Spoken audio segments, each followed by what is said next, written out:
Bueno, pues gracias. Y aquí empezamos a revisar los cálculos de relatividad especial. Lo voy a hacer como cálculo porque creo que es la forma mejor de entender la relatividad especial.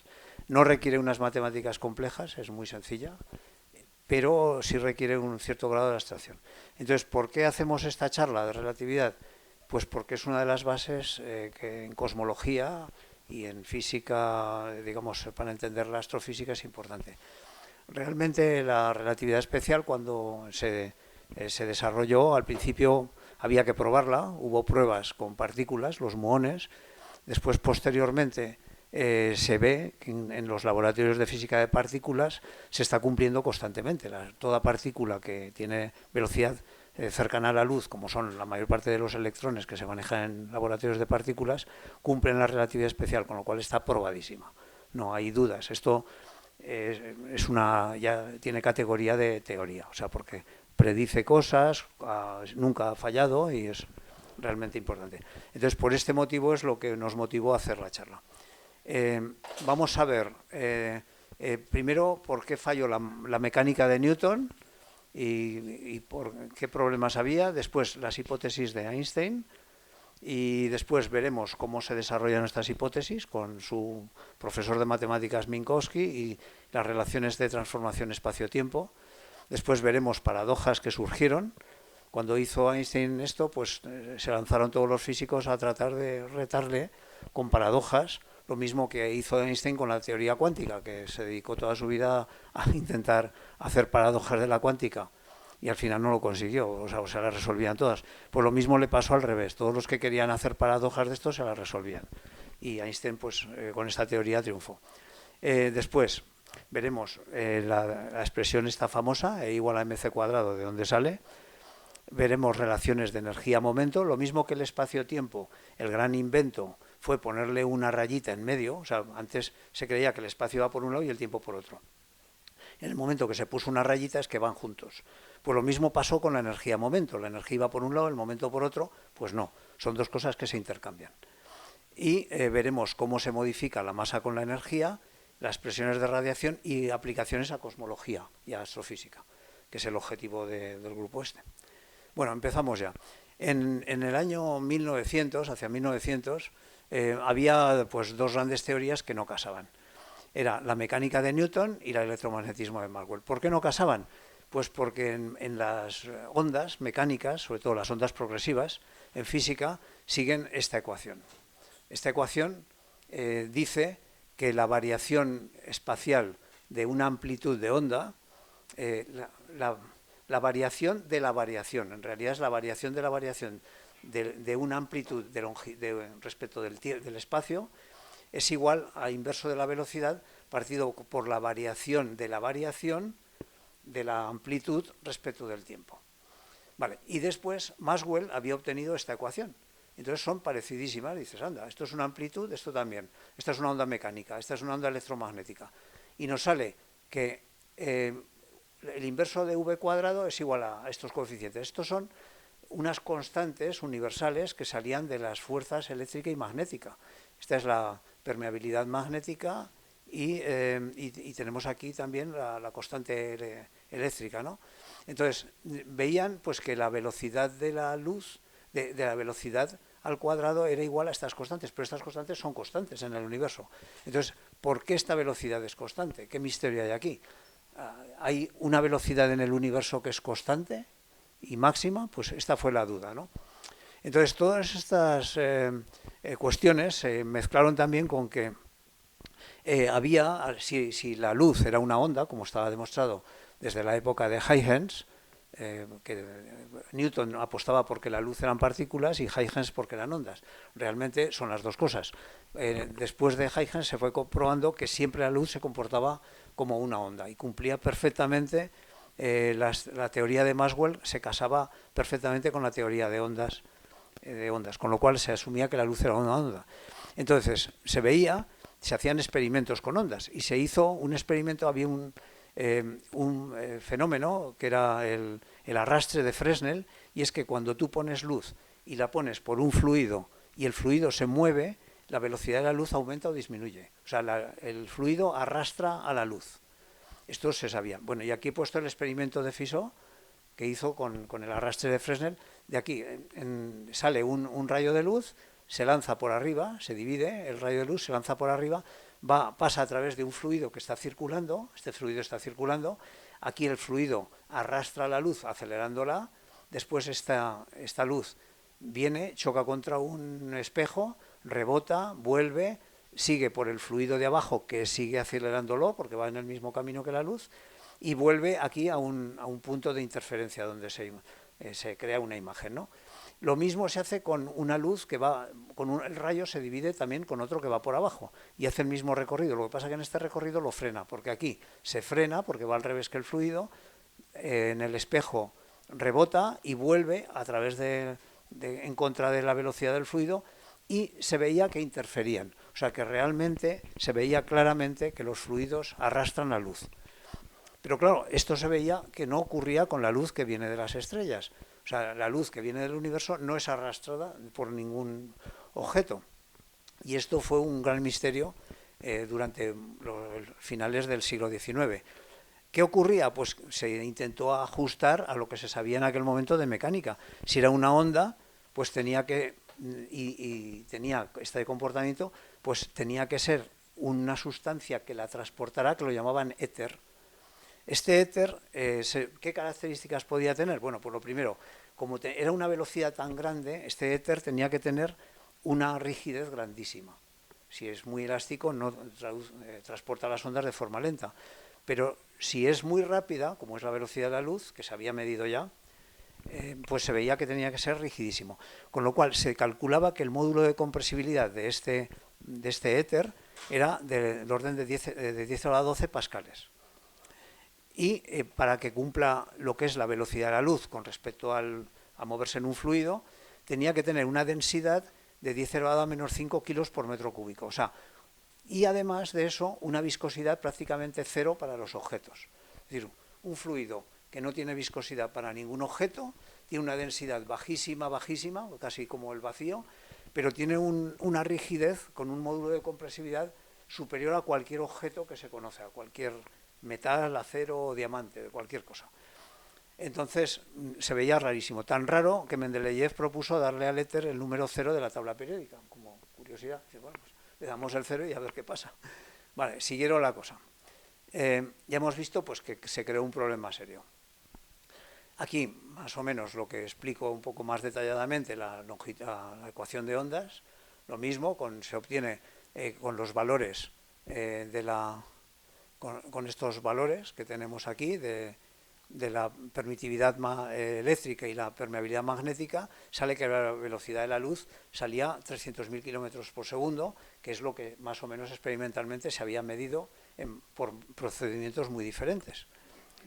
Se había hecho incluso con el satélite Io de Júpiter, se había hecho por Fizeau también con una rueda dentada, pero todos los experimentos daban la misma velocidad de la luz, con lo cual se pensaba, y además esto casaba con los coeficientes estos electromagnéticos de Maxwell, ¿no? Obtenidos por la teoría de Maxwell, con lo cual ya se suponía que esto era un valor constante y muy importante en el universo. Y además se veía que esta luz, claro, pues se asumía en mecánica newtoniana que si tú te montas sobre una plataforma que va a una velocidad y lanzas un objeto a esa velocidad, las velocidades se suman. Bueno, pero se veía pues que esto parecía que no.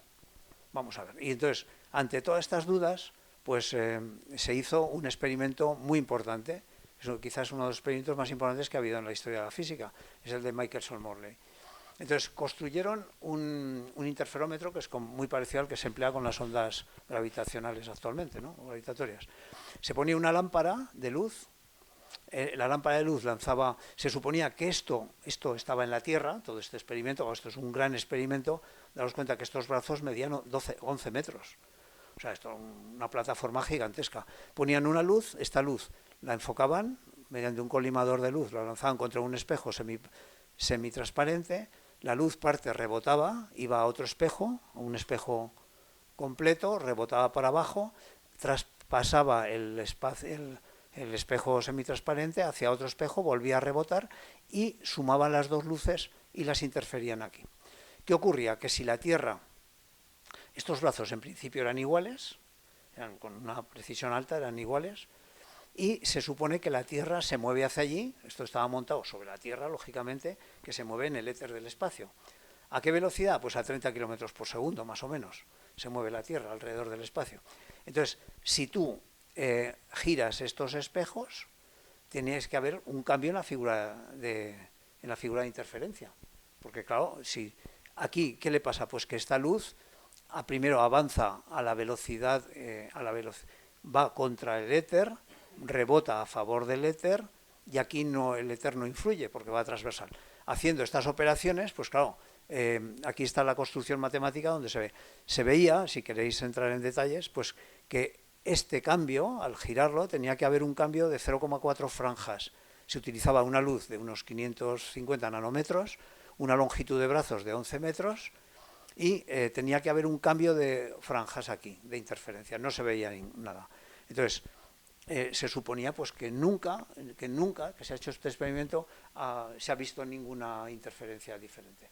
Con lo cual se supone pues que el éter o no existe o no influye nada esto, o sea, no hay aquí nada que pueda arrastrar la luz, vamos, que no arrastra la luz.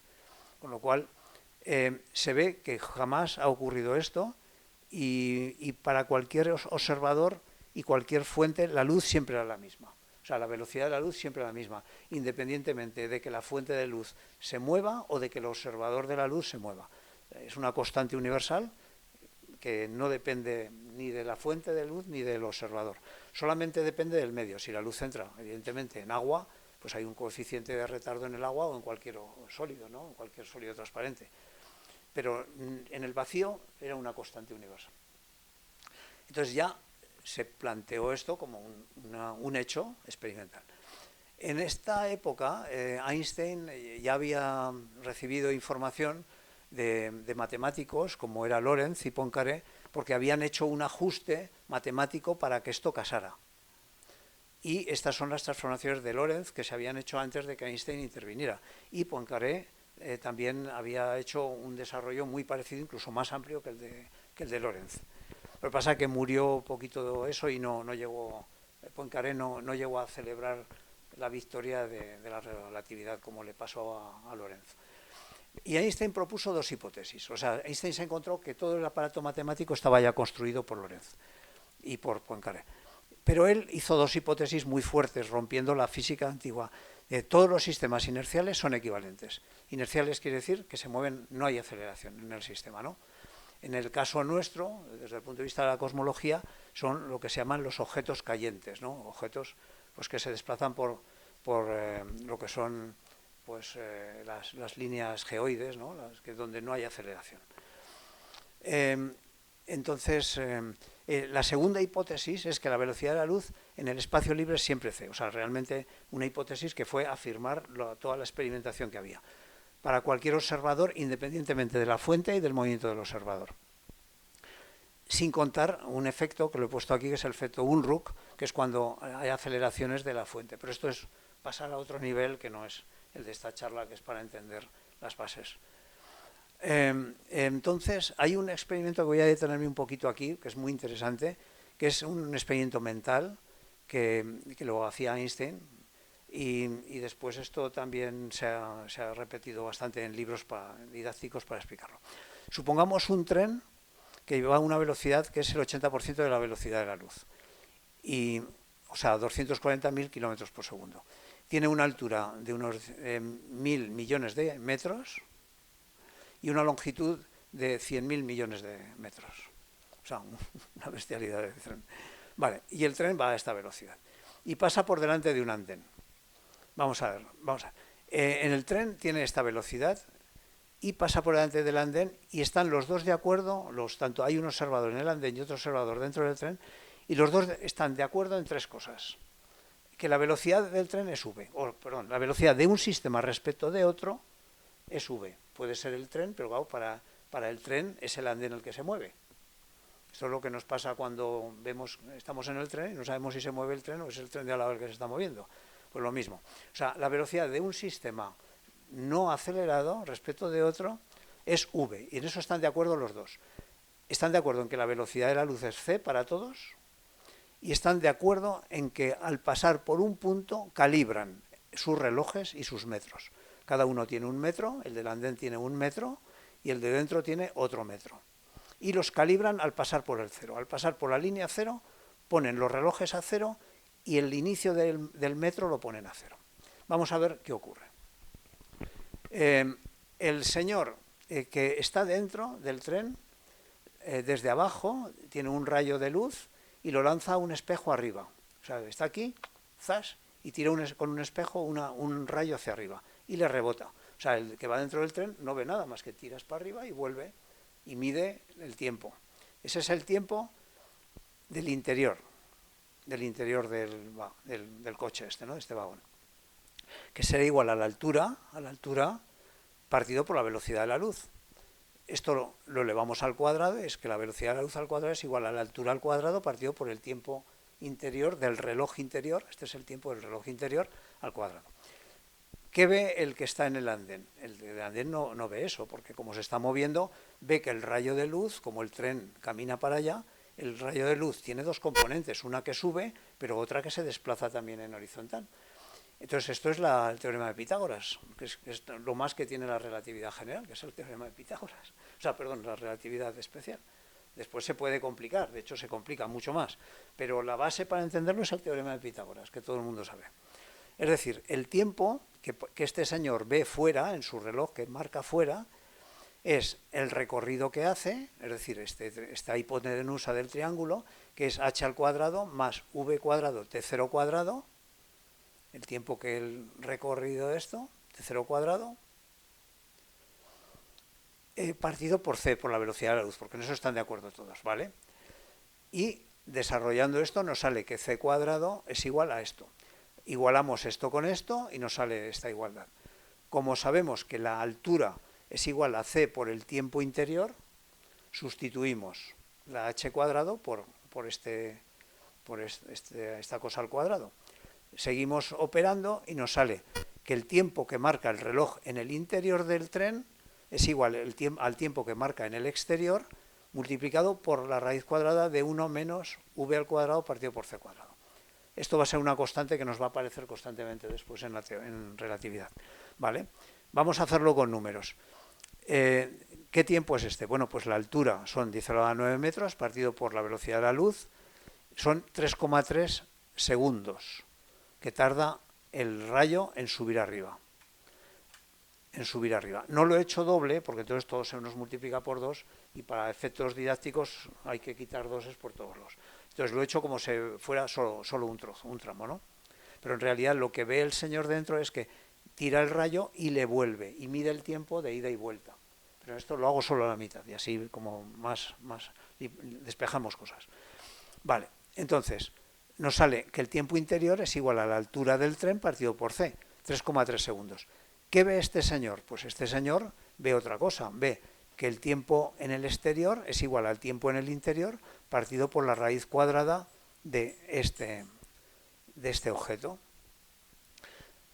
Y nos sale que son 5,5 segundos, es decir, este reloj ha corrido más que este. Por eso, este reloj, cuando llega arriba el rayo, ha andado muy poquito, 3 segundos, y este ha dado 5,5 segundos. ¿Qué le pasa al espacio? A la regla. Bueno, las reglas se habían calibrado a 0. Pero tenemos aquí un metro, fuera tenemos un metro, porque es su espacio propio, o sea, tú con tu metro mides y dices, y mi reloj mido aquí mi distancia y mi tiempo. Y lo que ve afuera es otra cosa. Pero yo lo mío es lo que se llama espacio propio y tiempo propio. Es lo que yo mido. ¿Vale? Entonces, vamos a hacer una proporción. Si un metro es la velocidad del tren por t0, por la velocidad t0, eso lo dividimos por lo que hay en el interior del tren, que sea una X, es decir, lo que mide la regla, lo que este señor ve que mide la regla que hay dentro del tren, que para el de dentro del tren es un metro, pero para el de fuera no. Entonces, ¿cuánto dividido por V por el tiempo I? Haciendo la solución nos sale que el espacio que mide la regla, o sea, el espacio medido desde fuera de la regla que hay en el interior es esto, es decir, 0,6 metros. O sea, en lugar de ser un metro, que para el de dentro es un metro, para el de fuera es 0,6 metros.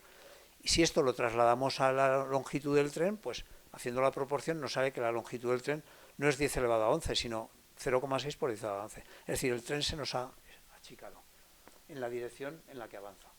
¿Vale? Hasta aquí entendido. Esto era importante dejarlo. Lo habéis cogido todos más o menos, ¿no? Vale. Pasamos. Todo esto ahora lo vamos a elevar un poquito más a automatizarlo. Resulta que Minkowski, que era profesor de matemáticas de Einstein, él, como todo matemático, trató de ver en profundidad lo que había allí. Entonces él hizo una serie de gráficas muy interesantes. Las he puesto porque el verlo gráficamente, al que la gente que es de ingeniería, que muchos de aquí sois, lo visual se ve mucho más que lo que es matemático solo. Vamos a hacerlo visual y matemático. Vamos a hacer el ejemplo. Entonces Minkowski hizo, bueno, tenemos aquí unos ejes, donde aquí tenemos el espacio en longitud, en la dirección que avanza el tren, y el tiempo, pero multiplicado c por c. Y aquí hay una serie de puntos, pongamos un punto 1 y un punto 2, que forman un segmento, ¿no? Entonces, ¿qué le pasa al espacio y al tiempo que sigue lo que hemos visto ahora hace un momento?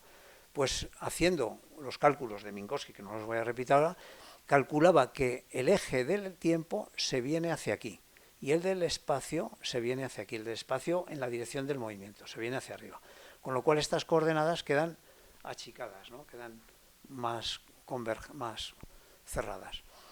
¿Y cuánto? Pues entonces este es el arco tangente del cociente de V partido por C, que son 14,04 grados. Esto lo he hecho yo con una gráfica de Minkowski auténtica para que se vea, para que lo podáis ver.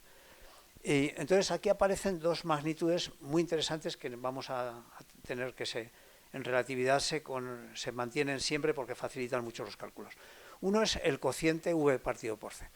Y se llama beta, es decir, y esto va de 0 a 1. Si es 1 es la velocidad de la luz, si es 0 es que está parado.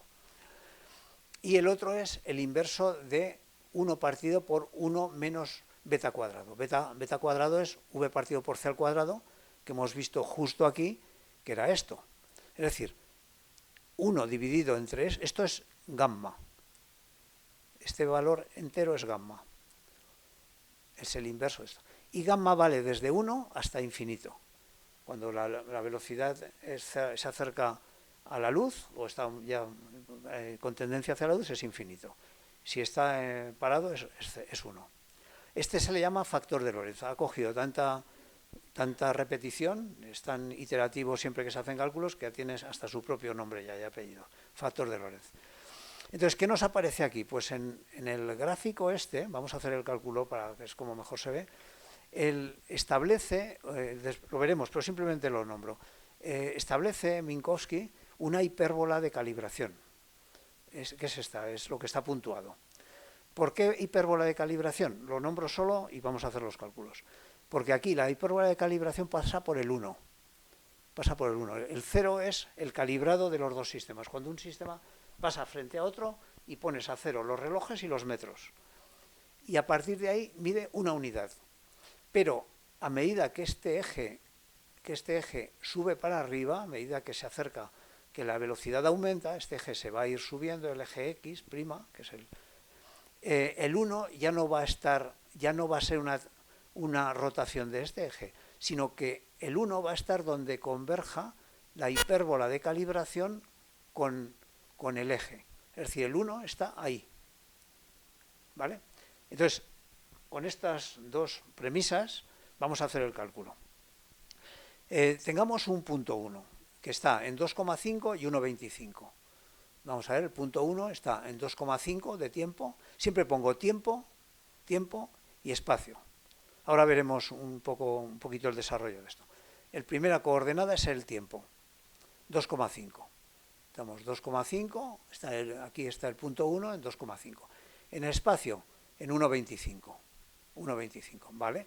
Y después tenemos otro punto que es el punto 2 que está en 4, 2, ¿vale? ¿Qué valor tendrá en el sistema que se mueve a la velocidad de 25% de la velocidad de la luz?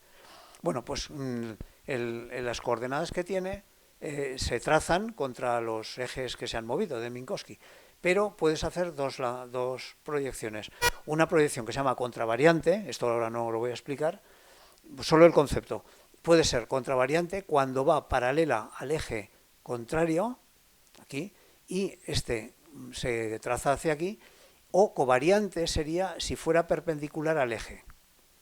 Si fuera ¿por qué se llama contravariante y covariante? Pues simplemente la anécdota. Contravariante es porque si tú haces una dilatación del eje, la medida disminuye. Y covariante es que si dilatas el eje, la medida aumenta. O sea, que va en el mismo sentido la dilatación del eje que la medida.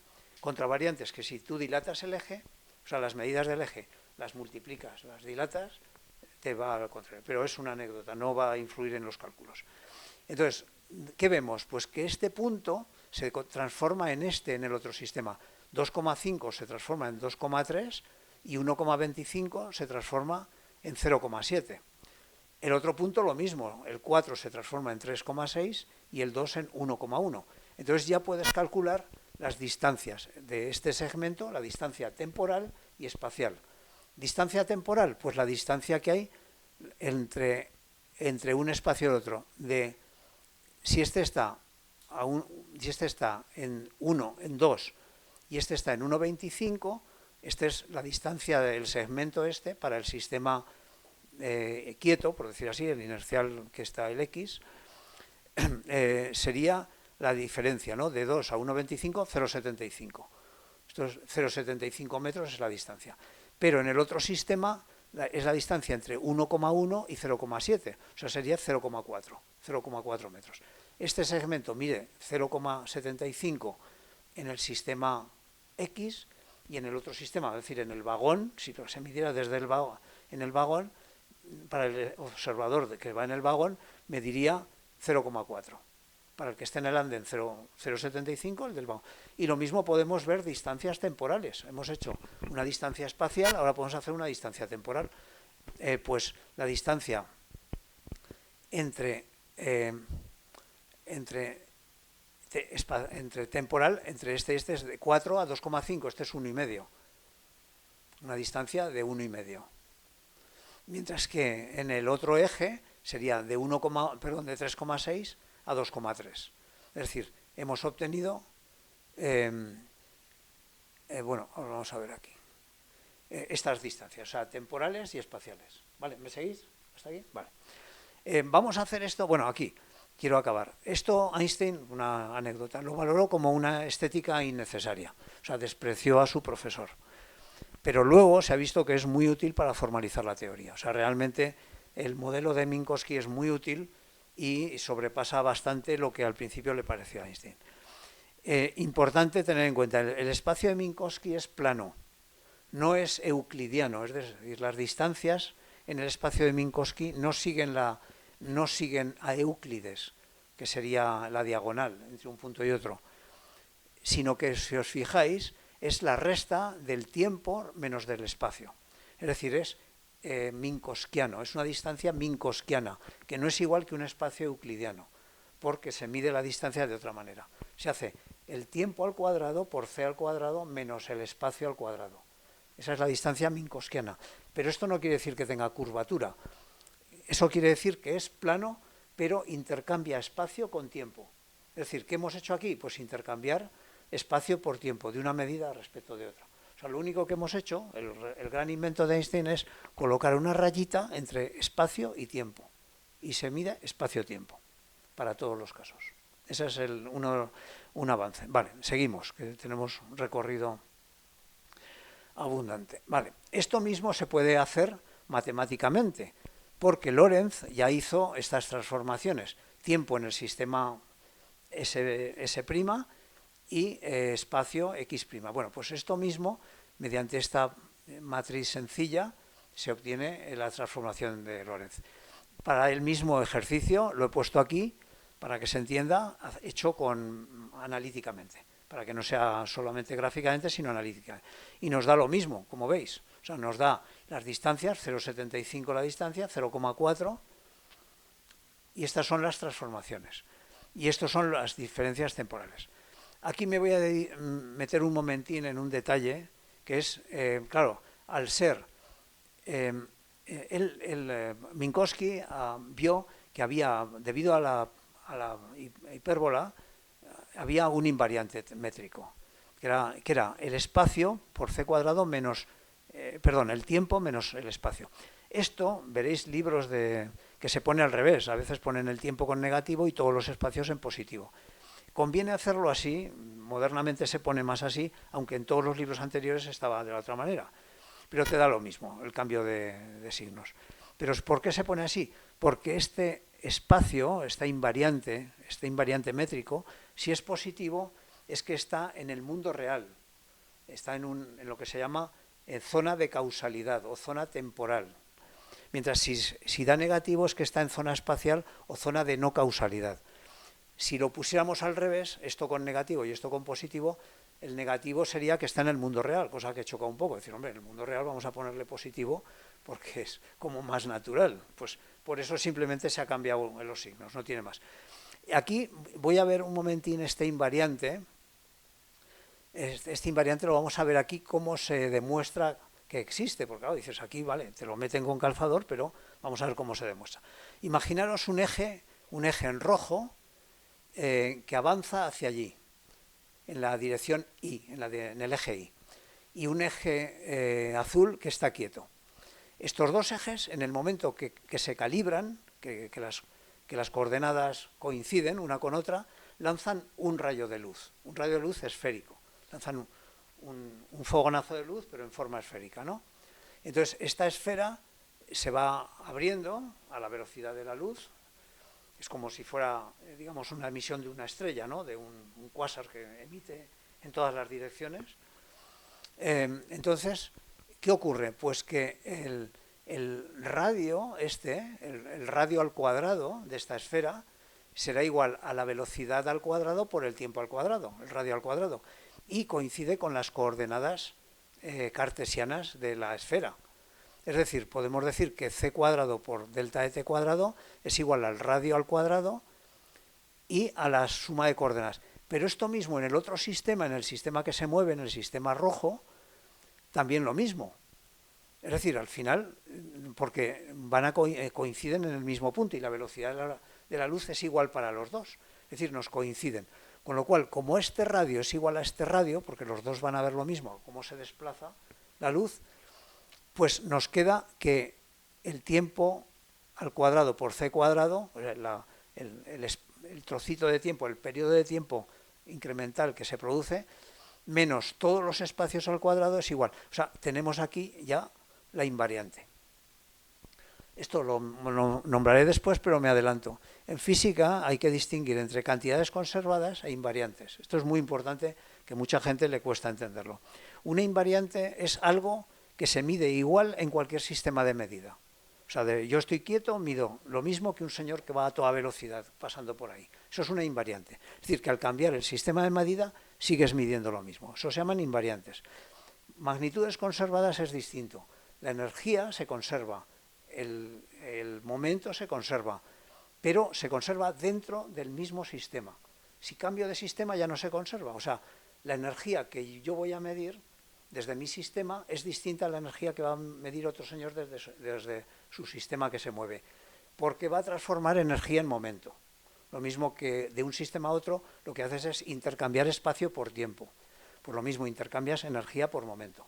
Y me adelanto simplemente a deciros este comentario, que invariante es algo que no cambia al pasar de un sistema a otro, pero una magnitud conservada es la que solamente se conserva en el sistema en el que estás midiendo. Vale, pasamos a las paradojas. Bueno, aquí vamos a la paradoja de los gemelos. Imaginemos que dos gemelos parten del calibrado inicial, 0, 0. Un gemelo se queda en la Tierra, con lo cual el gemelo, uno de ellos, sigue quieto, no se mueve de la Tierra, simplemente avanza en el tiempo. El otro no, el otro lo que hace es que acelera a una velocidad g, a la velocidad nuestra de la aceleración gravitatoria de la Tierra, durante 3 meses, hasta que alcanza la mitad de la velocidad de la luz.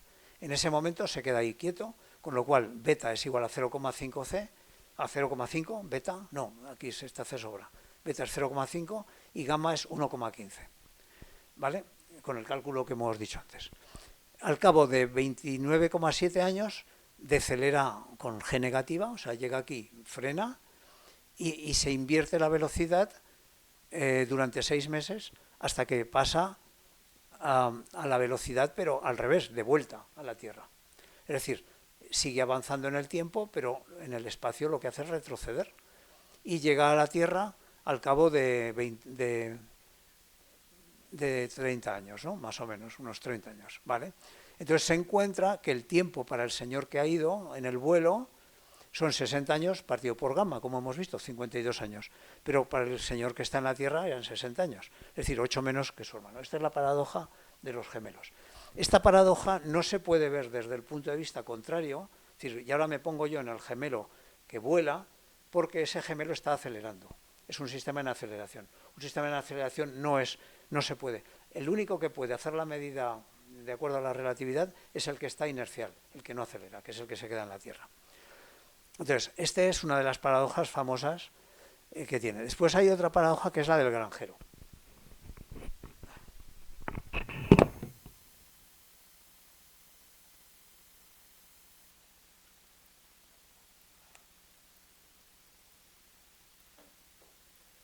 La paradoja del granjero es muy curiosa y consiste en que tenemos una escalera de 20 metros que está parada, aquí la he puesto andando, pero si está andando no la ves así. O sea, una escalera de 20 metros y una granja de 10 metros, que tiene unas puertas que se abren y se cierran. Y entonces se calibra de tal forma que la puerta in, la de entrada, se abre en el momento que entra el punto A de la escalera. Y se cierra cuando ha pasado el punto B. Y la puerta out de salida se abre al pasar A y se cierra al pasar B. ¿Vale? Vamos a ver qué pasa. Aquí he puesto una cruz diciendo esto es imposible, porque lógicamente la escalera, si va a esa velocidad y mide 20 metros, no mide 20 metros, porque depende de dónde estés. Si estás montado en la escalera, sigues midiendo tu espacio propio, pero si estás en otro sitio, si estás mirando la granja, estás en la granja, no ves 20 metros, ves lo que vayas a ver con relatividad. Es decir, esto no es real, eso solamente es el experimento si no hay velocidad. Se quita. Pasa, esto simplemente es para plantear el ejercicio. ¿Qué ven realmente los señores? Bueno, pues desde el sistema granja, los señores que están en la granja ven su granja normal, lógicamente su dimensión propia, ¿no? Ven 10 metros de tamaño de granja. ¿Y cómo ven la escalera? Pues la escalera, lógicamente, la reducen con una beta 0,9C, pues la reducen y se queda en 8,7 metros. Pasa de 20 a 8,7 metros. ¿Qué ven? Pues que las dos puertas se abren y se cierran, que la escalera cabe dentro y las puertas se abren y se cierran a la vez. ¿Vale? ¿Qué ven los señores de la escalera? Pues los señores de la escalera, he hecho los cálculos aquí, no los he detallado, pero bueno, son estos los cálculos. Lo que sí ven es que las puertas de entrada y salida no se abren simultáneamente, sino que han intercambiado espacio por tiempo. Es decir, aquí he puesto los detalles, el tiempo A-in, cuando toca, el A-in es 0, porque es calibras cuando toca la escalera el punto este.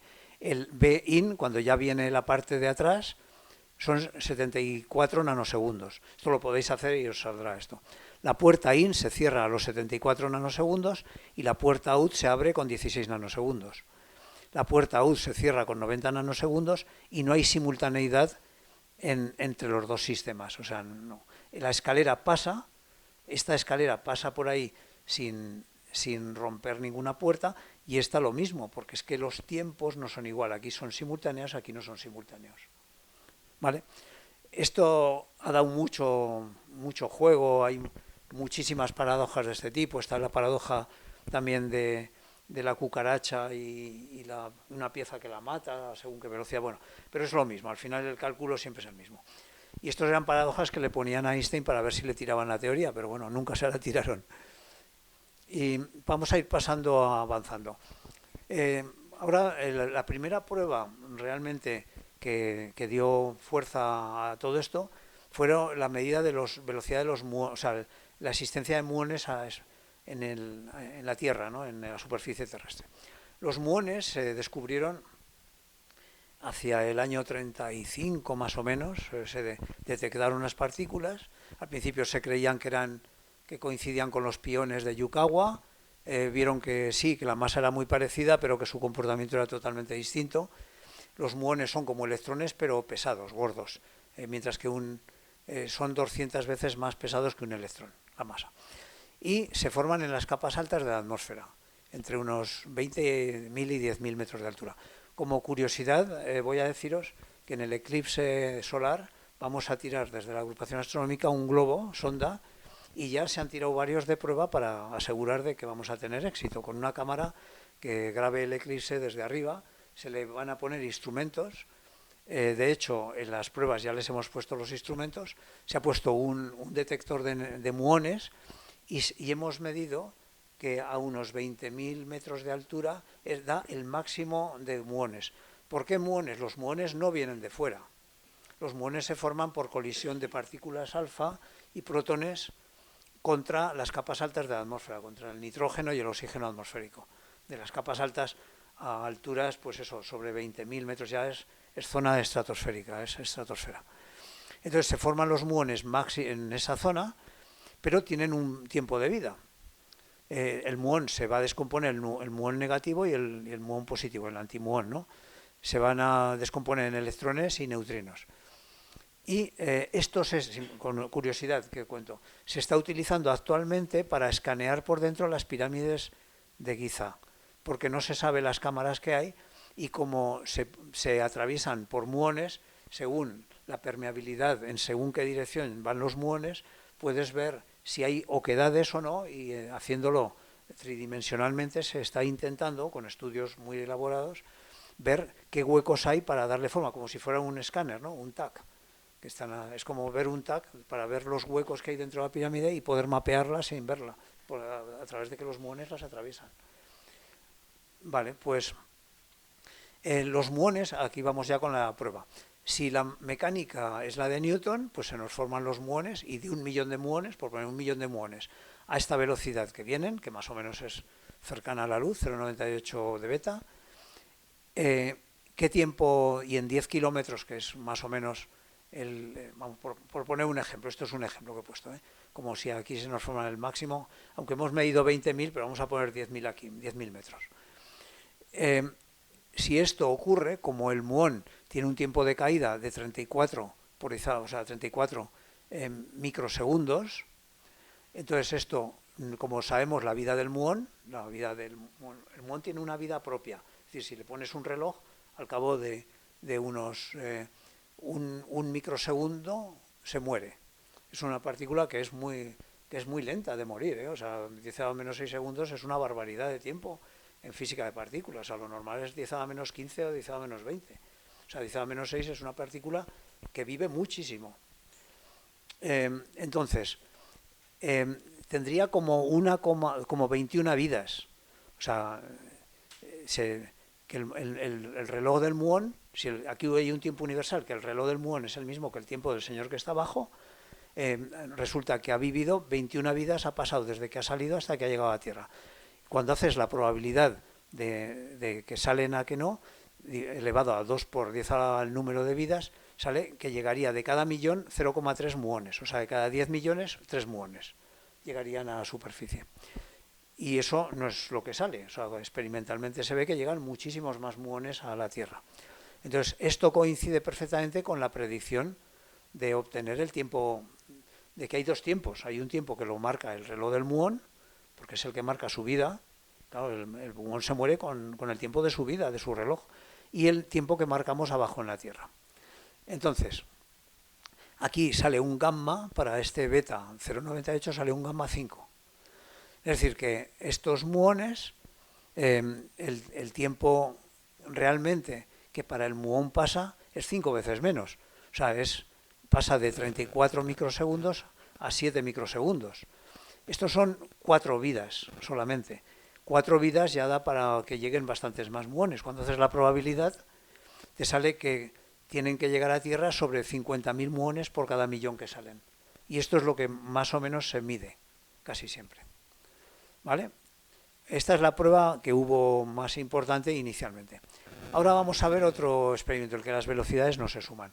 Si este señor va andando a una velocidad de 1 metro por segundo y va arrastrando un trineo y esta chica, esta niña, tira una piedra a 1,5 metros por segundo, a este observador que está parado le va a dar un golpe de 2,5 metros por segundo de velocidad, ¿vale? ¿Será verdad o no será verdad esto? Otro ejemplo, un cohete lanza un rayo láser y aquí está, y lo tira contra la Tierra. Este cohete va a la mitad de la velocidad de la luz. ¿A qué velocidad le llega a la Tierra este rayo láser? Pues sería la velocidad de la luz más la velocidad del cohete. Pues no, le llega a la velocidad de la luz. ¿Cómo se compone esto, las velocidades? Pues vamos a ver. Tenemos aquí que son las transformaciones de Lorentz que hemos visto hace un momento, que se basan en lo que hemos visto también de Minkowski, igual lo mismo. Entonces, si esto lo diferenciamos, el tiempo hacemos su diferencial y del espacio hacemos su diferencial, nos quedan estas expresiones. Como velocidad es espacio partido por tiempo, pues es el d de x partido por d de t, hacemos el cociente y nos da que la composición de velocidades para este señor, para el señor que está parado, porque este es el que se está moviendo, el x'. Entonces, si hacemos el ejemplo con esta expresión que sale, donde ux es la velocidad para los que se mueven, para este señor que se mueve, pues lo ponemos aquí, hacemos ¿a qué velocidad le llegará la piedra a este señor que esté parado?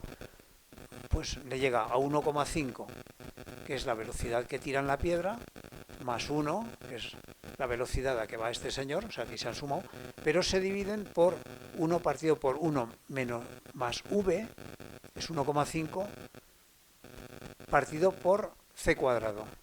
Vale, entonces le llega a este señor a una velocidad de 2,4915 nueves, o sea, que se parece mucho a 2,5. O sea, prácticamente de 2, pero si hacemos finamente es lo que saldría. Cuando lo haces con un rayo láser más a lo bruto, pues claro, mucho más. Aquí se ve clarísimo. Aquí haces el rayo láser la velocidad del cohete 0,5 más el rayo láser c, o sea, dividido entre lo mismo, entonces a c. Es decir, al final ves que por más que tú corras, no pasas de la luz. Porque pasar de la luz supondría que te convertirías en energía radiante. Entonces no hay nada más que la luz. Entonces la velocidad tiene un límite en el universo. Es una constante universal. Vale. Aquí quiero explicar un poquito el origen, para seguir adelante, el origen del magnetismo, que se basa en esto. O sea, tenemos que cuando en el año 1897, creo, Thomson descubrió el electrón, que es la primera partícula que se descubrió de todas el modelo estándar de partículas. Fue en 1897, creo. 3 años más tarde, como ya existía el electrón, un físico, Paul Carl Drude, me parece, Drude, hizo un modelo de movimiento de electrones en los metales. Y su modelo es bastante bueno. Entonces, sobre todo, sirve para entender cómo aparece el magnetismo derivado de la relatividad. Carl Drude, asumía que los electrones iban como en fila, ¿no? Por el metal, iban corriendo por ahí por el metal todos, y asumía que tenían una longitud entre ellos, una distancia entre ellos que se movía, y se movían a una velocidad. Por cierto, cuando haces el modelo de Drude, la velocidad esta es pequeñísima, es de centímetros por segundo, ¿eh? Es una velocidad, vamos, de caracol. Aunque cuando das la luz, metes un electrón y ya sale a 1000 kilómetros, ya empieza a salir, aunque instantáneamente, pero la velocidad de los electrones en el modelo de Drude, que no es el definitivo, pues fue un modelo muy primitivo, pero es muy útil para esto. Pero es una velocidad pequeñísima. Bueno, entonces, claro, estos electrones van a una velocidad.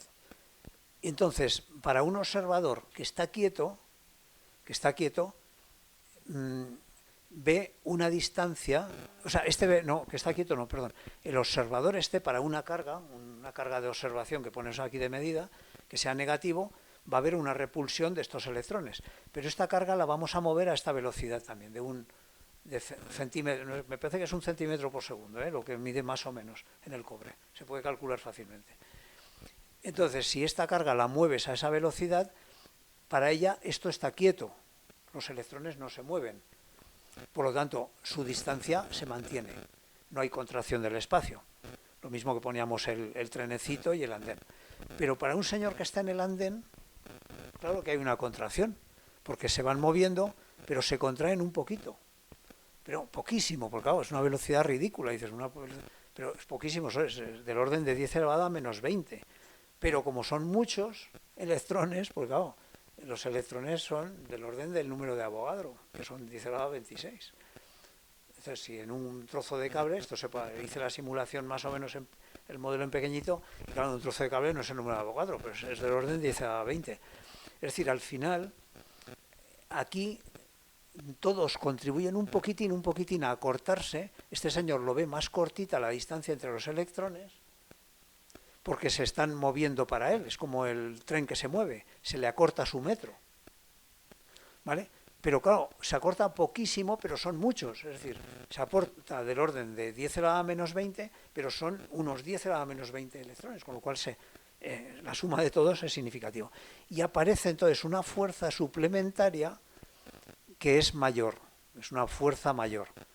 Por lo tanto, cuando tú tienes una carga y tienes un hilo eléctrico en el que pasas corriente, aparece una fuerza magnética. Y aquí he puesto la ecuación de la fuerza magnética que nos aparece, como curiosidad. Y entonces, bueno, aquí he puesto el número de 10 a la 16. Bueno, me salía este número, no era 10 a 20, sino a 16. Vale. Y el beta aquí, fijaros que beta sale 10 a la menos 11. Bueno, pues este es el origen de por qué se explica el magnetismo gracias a la relatividad, porque hay un acortamiento del espacio entre electrones que van por el cable de cobre, ¿no? Vale, pasamos a otro punto que nos queda. Vamos a entrar en otro punto que es la ecuación famosa de mc cuadrado. Esta, aunque bueno, en la camiseta siempre veis que es mc cuadrado, deciros que Einstein, cuando la escribió por primera vez en su documento, puso L de luz igual a m por v cuadrado. O sea que lo de mc cuadrado es posterior, no fue el original de Einstein. He puesto aquí el original de Einstein para que lo tengamos también. ¿Y qué hizo aquí Einstein? Pues hizo Einstein un experimento mental. Supuso una caja de la que en uno de los extremos de la caja hay una radiación de golpe, toda la pared radia fotones. Y radia y se van hacia la otra pared. Entonces, claro, él asumía, Einstein, es un experimento muy sencillito, pero muy útil para entender esto, ve que la pared derecha emite una radiación de energía E, que se corresponde con que Maxwell, claro, en las ecuaciones de Maxwell sale que el momento de esta radiación, el momento es masa por velocidad, claro, en este caso la masa es cero, pero los fotones tienen un momento, aunque no tengan masa. Empujan, vamos, los fotones tienen presión. Ahora veremos una aplicación también de la presión fotónica. El momento de la radiación esta será igual a la energía radiada partido por C. Y esto sería igual, asumía Einstein, que esto sería igual a mc, o sea, la masa de los fotones, que él no sabía que era cero, por su velocidad, C. Por cierto, C viene de celeritas, porque él ponía V, pero después ya, como es la velocidad patrón a nivel universal, como constante universal, se le puso la C de celeritas, ¿no? Como una medida ya distinta de la V. Entonces, y esto suponía que el movimiento que hacía el MC, que hacía toda la masa de fotones moviéndose a la velocidad de la luz, se movía igual que la caja esta, pero al revés, porque se tienen que conservar los momentos. La masa de la caja por su velocidad. Es decir, a la vez es como cuando tú disparas un tiro con una escopeta, se te va para atrás el fusil. Pues aquí ocurre lo mismo, es una conservación de momentos. Hay una masa que va para adelante y el otro se va para atrás. O la propulsión de un cohete, lo mismo, ¿no? Tú propulsas un cohete en una dirección y mueve para otra, ¿no?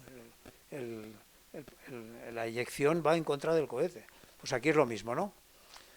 Siendo la masa asociada a la radiación y la velocidad de retroceso de la caja en V, la velocidad de retroceso. Luego V es igual, sacándolo de aquí, a la energía radiada partido por la masa de la caja por C. Por conservación del momento se va hacia la derecha y entonces haciendo esto, esta conservación de momentos, nos sale E igual a mc cuadrado. ¿Qué cosa más sencilla que sale de aquí? Esta es una demostración de que E es igual a mc cuadrado. Él no sabía que la masa del fotón era cero, pero bueno, fue un error que le fue muy útil porque después se comprueba que los objetos que tienen masa la cumplen. Vamos a pasar a otra relación importante, que es la relación energía y momento. O sea, lo mismo que hemos dicho, que el espacio lleva una rayita con el tiempo y se van intercambiando según el sistema en el que mides, la energía y el momento pasa igual. Os recuerdo, el momento es la masa por la velocidad de un objeto y la energía es su energía. Entonces, la expresión mc cuadrado es muy profunda y genera otras como esta importante que vamos a hacer ahora. La energía por las ecuaciones de Maxwell es igual a c por p, o sea, la velocidad de la luz por el momento de las ondas electromagnéticas. De ahí, haciendo esta expresión, bueno, no me voy a meter en el detalle, lo he explicado aquí bastante detallado, llegamos a que tienes esta expresión integrada ya, no, la integras esta expresión y nos sale que la energía al cuadrado es igual a c cuadrado por el momento al cuadrado más una constante, que si es una constante que es la energía cuando no hay movimiento y a la que llamamos e cuadrado, cero cuadrado, que sería esta energía. Y de aquí sacamos la gran expresión que se emplea en todos los laboratorios de partículas, que es el intercambio de energía por momento. Esta expresión se utiliza muchísimo siempre que trabajas en laboratorios de física de partículas. Esto, vamos a ver, utilidades de esta expresión primera. Pues, por ejemplo, la pérdida de masa del Sol. He hecho un ejemplo aquí, es decir, la luminosidad del Sol, el Sol emite a 4 por 10 a 26 vatios, toda la masa del Sol, ¿no? Y tiene una masa de 2 por 10 a 30 kilos. Si irradia durante toda su vida, aproximadamente de todos los... Perdón, aquí. Se supone que cada millón de años pierde una masa de 6 por 10 a la menos 6%. O sea, no pierde. Y al cabo del tiempo de vida del Sol, que se calcula unos 10 a 10 años de vida esperada del Sol, habrá perdido una masa muy pequeña, de 0,07 de masa de pérdida total. Es decir, por eso se supone que cuando el Sol envejezca, la órbita de la Tierra puede que se aleje un poquito y no nos pille el hinchamiento que haga la gigante roja que forme, porque la órbita terrestre, al perder la masa del Sol, puede que se aleje ligeramente. Bueno, hay cálculos, pero se queda en el límite, vamos, que seguramente acabaremos en el Sol. Esta misma expresión fundamental de que la energía total de un objeto es igual al momento al cuadrado por el AC cuadrado más la energía invariante, esta es mc cuadrado, esta es invariante, recuerdo que invariante es que vale para cualquier sistema de medida. mc cuadrado es lo que mide cualquier sistema de medida respecto de un objeto. Eso no cambia. Esto lo vamos a obtener de una forma muy sencilla y más didáctica, porque esto es un poquito más complicado. La he puesto aquí. La expresión esta se obtiene también haciendo que 1 es igual a 1.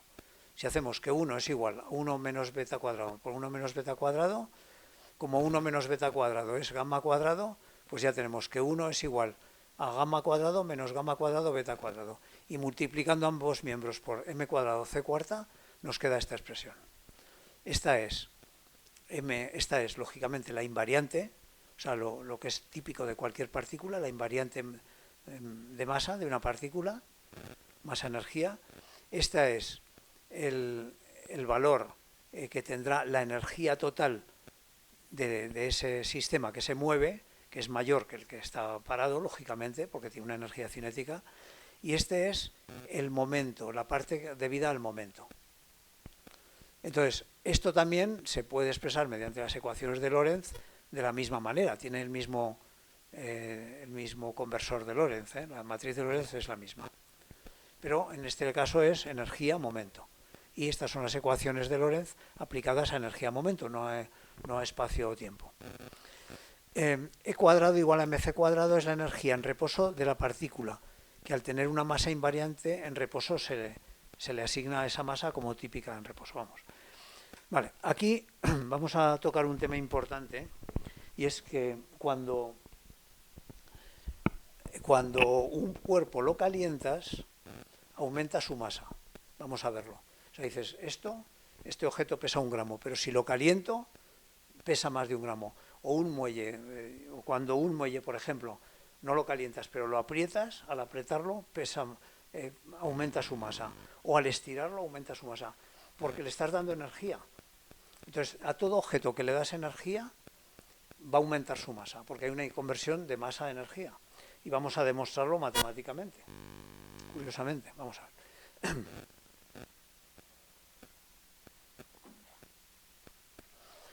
Tenemos aquí que esta ecuación se nos va a cumplir, ¿no? Esta primera de aquí.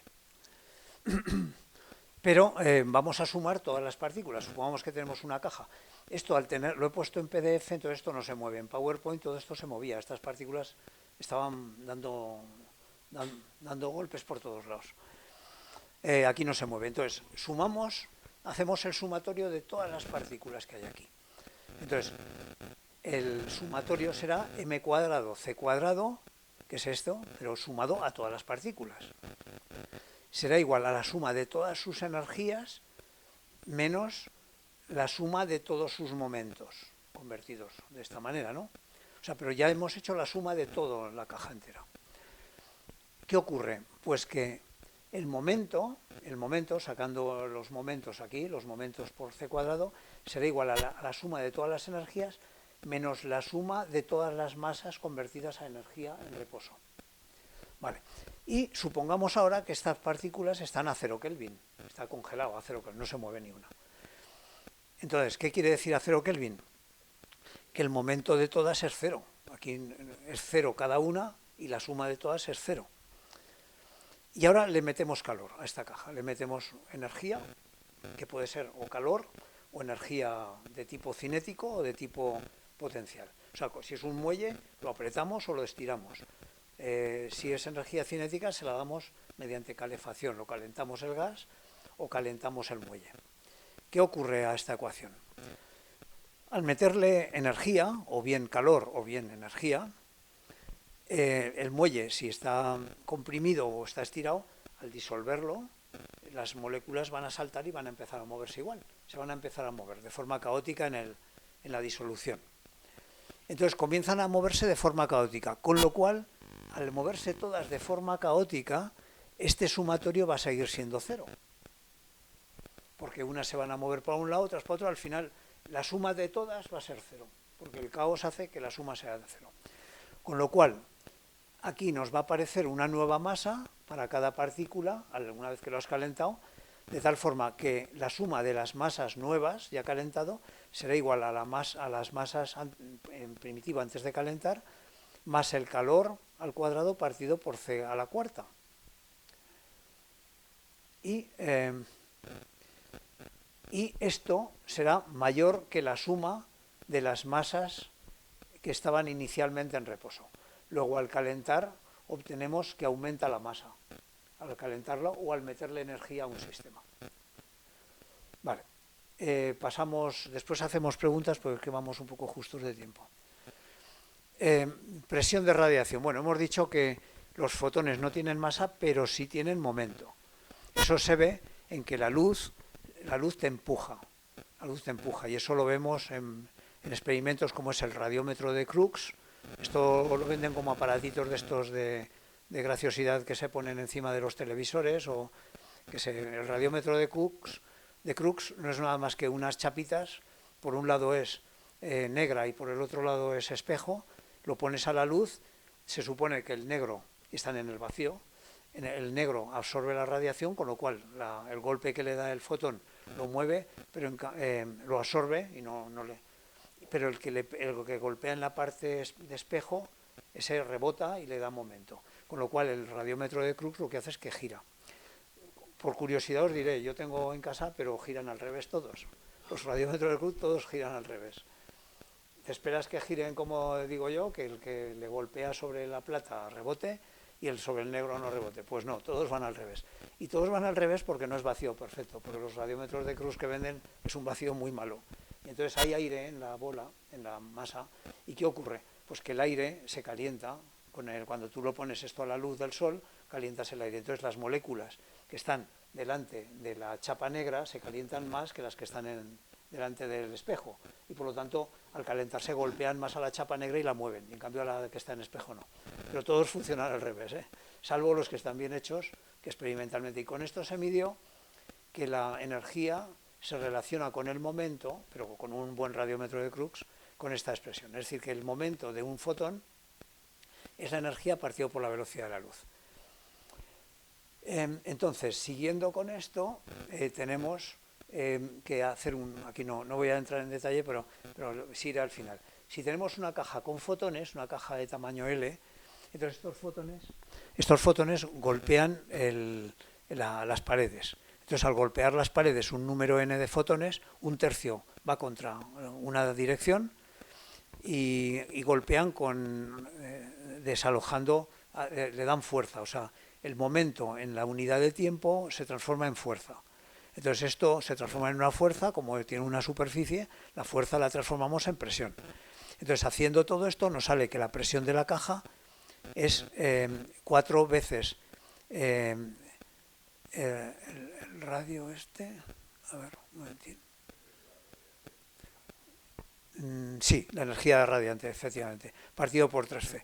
Es decir, al final de todo vamos a obtener esta ecuación de estado que en cosmología nos ha salido alguna vez, que es que la presión de los fotones en el universo es un tercio de la densidad de radiación por c cuadrado. Esto en las ecuaciones de Friedman, Lemaitre, Robinson-Walkers, aparece este término y en la charla que dimos aparecía. Entonces de aquí sale esta ecuación de estado de los fotones en el universo. Es importante. Es un tercio. Este valor de un tercio es muy importante para entender que un universo basado en radiación tendría unas características muy distintas. Se expande, además la conclusión es que un universo basado en radiación, como era el universo original hasta los 280.000 años, después de la fase inicial, del Big Bang que llaman, de la singularidad, en esos años se expansionó de acuerdo a esta ecuación de estado. O sea, con una constante de Hubble que no era constante, porque si tú aplicas esta expresión a la constante de Hubble, sale que la constante de Hubble depende del tiempo, es inversa al tiempo. Pero bueno, esto es aplicable a cosmología en ese punto y sale de aquí, de esta explicación. Ya estamos acabando. Otros ejemplos de presión de radiación, pues dos que se dan. Primero, presión de radiación del Sol sobre la Tierra, pues si calculamos toda la masa de fotones, que bueno, masa de fotones es cero, pero la presión de radiación del Sol sobre la Tierra hace 76.000 toneladas de peso sobre la Tierra. O sea que la desplaza, ¿no?, hacia afuera, intenta desplazarla hacia afuera. Llega a un equilibrio, lógicamente. Otro efecto muy interesante, que se nombró en la charla de los cometas, es el efecto Yarkovsky. El efecto Yarkovsky es que cuando un objeto gira con el mismo vector, en el mismo sentido de vector que el giro sobre el Sol de un asteroide, entonces ¿qué ocurre? Pues que el Sol calienta la parte expuesta al Sol, como gira en este sentido, aquí hay una fuerte emisión de fotones y lo que hace es que propulsa al asteroide. Es un efecto de impulso del asteroide por radiación. Esto se observa y es una de las cosas que desvía muchas veces las trayectorias de asteroides. No digo de cometas porque en el cometa hay un efecto que es la evaporación, que es mucho más fuerte. Pero el asteroide, aunque no emita nada, aunque no evapore nada, tiene un efecto de propulsión si gira con el mismo sentido, que es lo normal. En el universo esto es lo normal. Estos serían asteroides que irían al contrario. Estos serían asteroides capturados, pero no del sistema solar, sería de fuera del sistema solar. En el sistema solar todo gira prácticamente en el mismo sentido. Bueno, después, propulsión de un nanosatélite por una vela solar o por láser. Entonces, he puesto el ejemplo, simplemente esto, que sepáis que son proyectos que se han hecho de coger una vela que pesa muy poquito y desde un láser de la Tierra impulsarla para que se aleje y así conseguir que haga de sonda espacial, ¿no? Y se salga fuera de la zona nuestra. Ya con esto acabamos. Sí, ya vamos acabando. Sí, quiero dejar 10 minutos para preguntas. Bueno, aquí, pérdida de masa del Sol al enfriarse. Si el Sol ahora tiene 1.000.000 de grados, más o menos de media, tiene 11 millones de grados en el núcleo y unos 7.000 grados o 6.000 en la fotosfera, pero vamos a poner 1.000.000 de grados de media. Cuando el Sol se enfríe, forme una enana blanca, pero vamos aquí en el supuesto de que solamente se enfría hasta la temperatura del universo, que es 2,7 Kelvin, ¿qué masa perdería? Pues perdería una masa equivalente por el enfriamiento, equivalente a 0,1 masa terrestre. Simplemente una curiosidad. Esto es el horizonte de sucesos, nos aparece cuando hay aceleraciones. Si tú partes de un observador que está quieto en la Tierra A y un observador que se aleja acelerando, importante, la aceleración siempre hemos aprendido en la mecánica de Newton que es la variación del espacio respecto del tiempo. Esto no vale en relatividad, porque haciendo esto no vale en relatividad para cualquier observador, porque la aceleración no puedes mantenerla constante, porque te saldrías de la velocidad de la luz. Entonces la aceleración en relatividad se mide siempre por acelerómetros, como es la fuerza de un resorte. Después. Sí, es que si no, no acabo. La aceleración no es un invariante en relatividad, así como en mecánica newtoniana sí que es un invariante para cualquier observador, en relatividad no es invariante por observador. Es una magnitud que dentro de dos sistemas cambia. O sea, un sistema que se mueve respecto a otro cambia. Y se define siempre mediante el acelerómetro, por desplazamiento del acelerómetro. Aquí pongo el ejemplo, sean dos puntos, uno a velocidad cero y otro a b en aceleración uniforme. Lo que hemos puesto de la vela, que empieza a acelerar, la empujas con el láser y se va acelerando. Partiendo los dos del mismo origen C. Al cabo de un tiempo t, habrá alcanzado una distancia que será C por t. Y entonces a partir de ahí ya no hay comunicación entre A y B. Es decir, aquí nos aparece una zona donde hay comunicación y aquí una zona donde ya no hay comunicación. Esto sería lo que se llama en relatividad especial horizonte de sucesos. Horizonte de eventos, perdón. De sucesos, no, sucesos, sí. Vale. Vale. Hay que distinguir, bueno, en cosmología simplemente como curiosidad, el horizonte de partículas, que es un horizonte que mira al pasado, es el horizonte de lo que ocurrió en el pasado, al horizonte de sucesos es el futuro, eso es hacia dónde vamos, es un horizonte de futuro, el horizonte de sucesos. Vale, y un pequeño resumencito de esto, decir que leyes de conservación, pues tenemos una serie de magnitudes que son constantes, que se conservan, como es el momento lineal dentro de un mismo sistema. Aquí no, dentro del mismo sistema se conserva el momento lineal, el momento cinético y la energía. Si se conserva el momento lineal, quiere decir que el espacio es homogéneo. Si se conserva el momento cinético, es que el espacio es isótropo. Es decir, que nos sabe lo mismo la Coca-Cola si miramos para allá que si miramos para allí. Que aunque cambiemos el eje de giro, las cantidades se mantienen. Y si el tiempo es homogéneo, la energía es constante. O sea, la energía es una constante temporal. Y después, aparte de las leyes de conservación, que nos surgen mucho en relatividad, tenemos las invariantes, que hemos dicho. Las invariantes son magnitudes que no cambian cuando cambias de sistema de medida. Y en invariantes en física, sobre todo en cosmología, tenemos unas variantes externas, que son la traslación de X, T y J, ¿no? Y el angular, ¿no? Es el momento angular. Y estas son las constantes externas, o sea, invariantes externas. Y después tenemos aquí tenemos una invariante métrica que hemos visto, que es que es la distancia de Minkowski. Bueno, aquí, mira, aquí lo he puesto así. Ct cuadrado menos x cuadrado. Esta es invariante para cualquier sistema de medida. Y tenemos una invariante energía-momento, que es la otra ecuación que hemos puesto importantísima, que es la invariante de masa en reposo. Para cualquier sistema de medida es la misma. O sea, tú puedes intercambiar energía por momento, pero la masa en reposo va a ser constante para cualquier sistema de medida. Lo mismo que aquí nos aparece una invariante de distancia. Si es positiva es que estamos en el mundo causal, si es negativa es que estamos en zona espacial, donde no hay causalidad. Además de estas invariantes, hay unas invariantes gauge que se llaman, que son internas del sistema. Esto lo veremos cuando veamos de partículas, modelo estándar de partículas, ya muy avanzado, lo veremos esto. Estas son transformaciones de carga, y son de carga eléctrica, de cargas de color, rojo, verde, azul, de carga leptónica y carga bariónica. Pero son cargas que existen en la naturaleza que son invariantes también. Y después métricas, que se habla mucho de métricas, pues tenemos, las métricas son metros de medida, simplemente. Tú tienes una métrica euclidiana, que es para la física de Newton, que es la métrica de Pitágoras, en 3 dimensiones, la métrica de Minkowski, que es la que hemos visto, que es tiempo menos espacios, que esta es la métrica invariante de Minkowski, y después tenemos las métricas de Riemann, de relatividad general, que estas sí que tienen curvatura.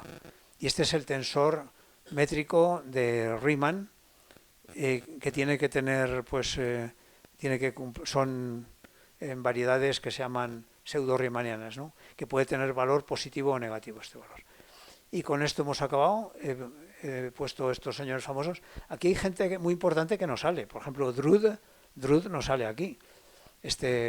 Thomson tampoco sale. O sea que hubo gente muy importante de la época que no tuvo la suerte, ni Poincaré tampoco está. O sea, se echa de menos gente famosa, gente muy importante en física que no se puso en esta foto.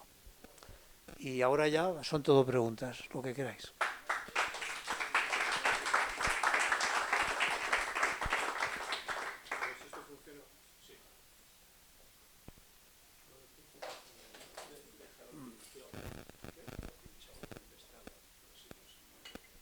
Sí, pero presiónalo un rato hasta que se encienda, ¿no? Sí.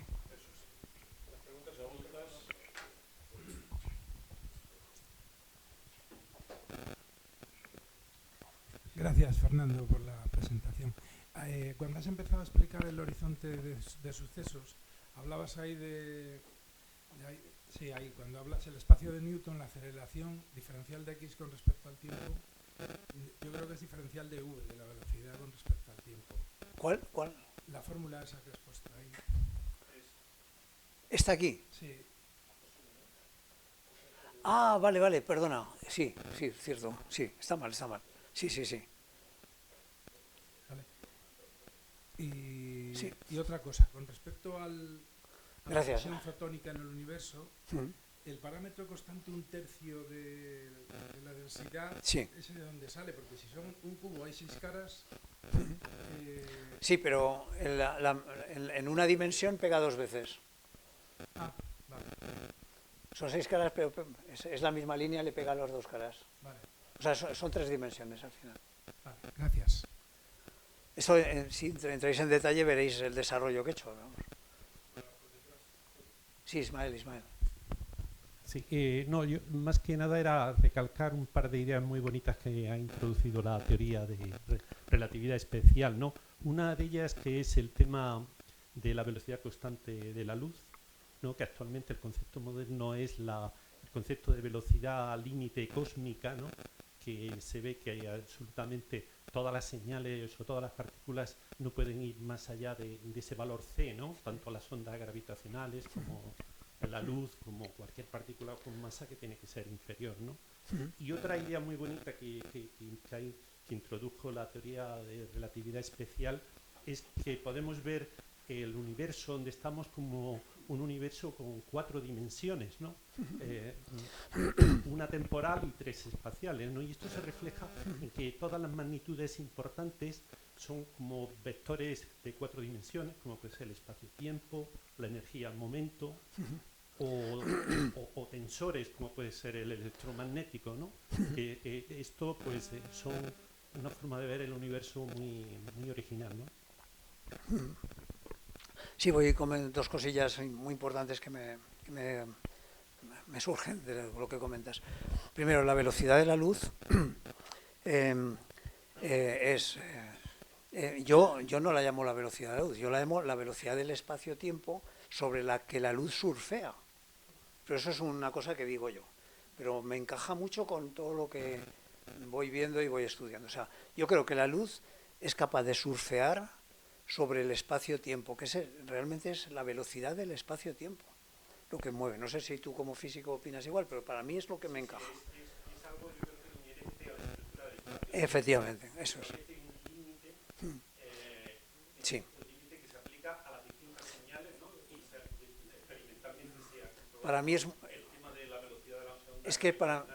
Es que para mí es muy reduccionista decir la velocidad de la luz, porque te despista. No, es que es la de la luz, no, es la del espacio-tiempo, es la velocidad del cosmos, del tejido del cosmos, sobre la que la luz tiene una geodésica nula, que se llama en relatividad general, porque surfea sobre ella, no se entretiene como los objetos.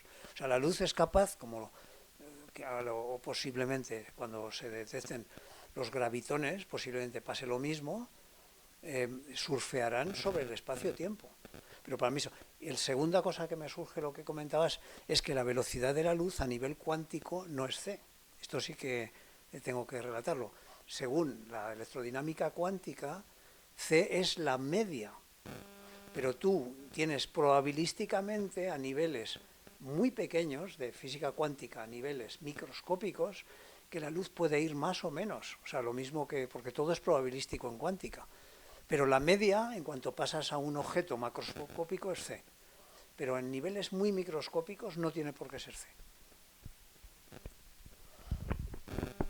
Fernando, a lo mejor he salido un poco del tema. Has hablado antes, cuando has estado hablando de la transformación de Minkowski, de lo que era covariante y contravariante. Sí.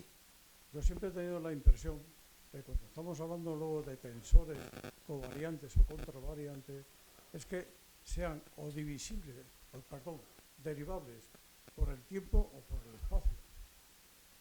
No lo tengo seguro, lo pregunto, porque yo siempre he oído, cuando estás estudiando tensores, el tensor covariante y el contravariante, pero la diferencia entre uno y otro es la que nunca he sabido. Pues es lo que he comentado. Si tú tienes un gráfico y proyectas cualquier punto sobre ese gráfico, y tú ese gráfico lo dilatas, las medidas, si van en contra de la dilatación, si tú lo dilatas al doble, es decir, el punto 1 lo dilatas hasta el 2, hasta la posición 2, en la posición 2 pones el 1, has hecho una dilatación por 2 de la estructura. Entonces la medida se te reduce a la mitad, eso es un contravariante. Ya pasaré, porque yo creo que hay vídeos que explican con mucho detalle eso. Hay algunos vídeos que es que para decirlo así, sin hacer papel y lápiz, es más complicado. Y el contravariante es que va al revés, o sea, tú dilatas y entonces la medida se te va a la mitad. Siempre es proporcional o inversamente proporcional a la dilatación de la escala de medida gráfica. La medida cambia el resultado. Claro. Si cambias la medida, la unidad cambia el resultado. Eso es, pues ahí va. Ahí está la diferencia entre contravariante y covariante. Después, la palabra covariante se emplea mucho en el sentido de que es válido en todo el espacio en general. O sea, la palabra, que eso es otro sentido que tiene.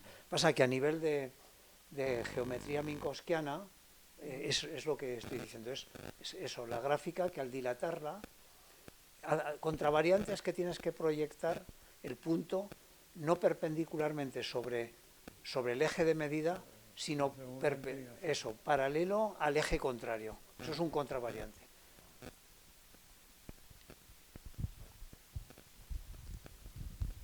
¿Más preguntas o comentarios? ¿No? Sí. Un último comentario así a favor de la teoría de relatividad especial, ¿no? Comentar que esta teoría de relatividad y está totalmente integrada en las teorías cuánticas, ¿no? En las teorías de cuánticas actuales, ¿no? De hecho, toda lo que es mecánica cuántica relativista o las teorías cuánticas de campos integran toda la teoría de relatividad especial, ¿no? Absolutamente. Sí, sí. No la general, lógicamente, la especial, desde Dirac en el año 1927 consiguió integrarla. Tendremos una charla sobre el modelo estándar de partículas, que he hecho una serie de 6 capítulos. En el capítulo 2 comentaremos esto, de cómo Dirac integró y qué consecuencias tuvo. Justo al forzar Dirac que la ecuación de integración, convertir una raíz, que era, porque aquí el problema que sale con la teoría de la relatividad es que son todos raíces. Si veis, son todas raíces cuadradas. Claro, la raíz cuadrada tiene un problema muy serio, es que tiene 2 resultados, positivo y negativo. Y tiene otro problema muy serio, que no la puedes linealizar. O sea, una raíz cuadrada no la puedes linealizar con números normales. Para linealizarla necesitas matrices de 4×4. Entonces, forzó, en una noche estupenda que tuvo Dirac, que estaría fumando algo, pues se le ocurrió que para linealizarla, meter matrices, probó con matrices 3×3, no pudo, metió matrices 4×4 y le salió todo clavado. ¿Y qué descubrió a la vez? Pues se avanzó. Descubrió la antimateria, porque era el negativo de la raíz, coincide todo con la antimateria. Descubrió que esas matrices ocultan en sus partes superiores precisamente el comportamiento del spin, con lo cual quedó explicado el spin de Pauli. Pauli había hecho un modelo de spin matricial, de matrices de 2×2. Y esas matrices de 2×2 salían automáticamente de Dirac, de la ecuación de Dirac. Entonces, la ecuación de Dirac brotó todo, brotó la antimateria, brotó el spin de forma natural y brotó otra cosa importantísima que no había solución, que es que la probabilidad de existencia de una función de onda en todo momento tiene que ser positiva, porque con las ecuaciones de Schrödinger no daban positiva, daban negativa a veces. Entonces Dirac consiguió, pero lo que hizo Dirac fue forzar, unir las ecuaciones de relatividad especial con cuántica. Las fusionó las dos y brotó pues todo un universo de soluciones, el spin, la antimateria, o sea, y después años más tarde pues se vio, anda, aquí está todo lo que, pues sí, es realmente fantástico lo que hizo Dirac. Bueno, pues nada más, un aplauso final y lo dejamos por aquí.